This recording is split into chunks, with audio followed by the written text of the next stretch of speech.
Deep staters could be in deep trouble, and President Trump would have no problem seeing them behind bars. In an exclusive interview with the president, Daily Caller correspondent and Right Squad regular Reagan Reese asked about DNI Tulsi Gabbard's document release earlier this summer, showing evidence that Barack Obama's inner circle and national security team manufactured the Obamagate hoax as a political weapon against Trump.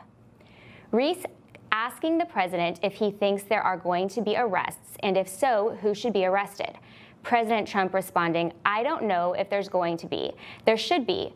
What they did is a disgrace. They cheated, they lied, they did so many bad things, evil things that were so bad for the country." He continued, "They're bad people, they're sick people, they're the ones that committed all the crimes. We didn't commit crimes. They committed all of the crimes. I'm allowed to stay involved, but I purposely don't get involved. I can say that they should be arrested because they're crooked and they got caught."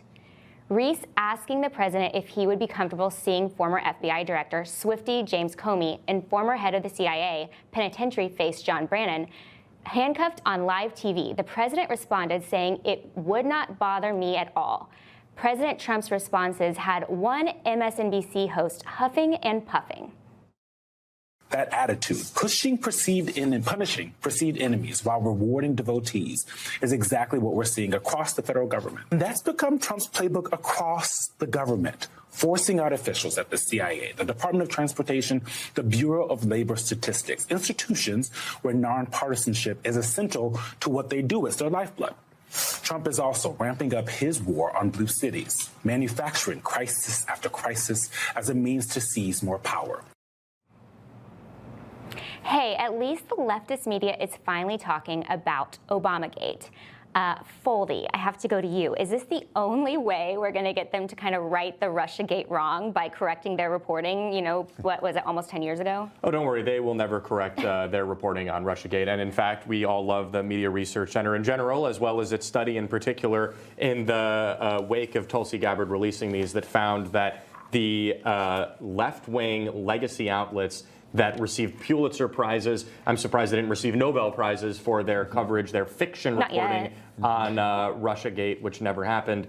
They had spent, I think it was 11 seconds, something like that, Chris, on covering the very real scandal of that Tulsi Gabbard found with Obamagate, where Obama, for those who forgot over the course of the summer, this has been a long thing we've been covering, Obama is reported to have ordered the doctoring and the politicizing of intelligence in December of 2016 after Trump won the election to do everything he possibly could to use and to warp the intelligence community and their lackeys in the media to sandbag and undermine Donald Trump before he even took office in January 2017. Right. I think that maybe you're right. This is some 4D chess move to get them to at least cover that this scandal exists. Possibly. I don't think so, because I still think that they believe that Russia installed Trump in 2016, which is a laughable problem. I guess if you say it so many times, you start believing it. I think that's what they're at that point. Gabbard had used the term treasonous conspiracy, which, there's no statute of limitations for that.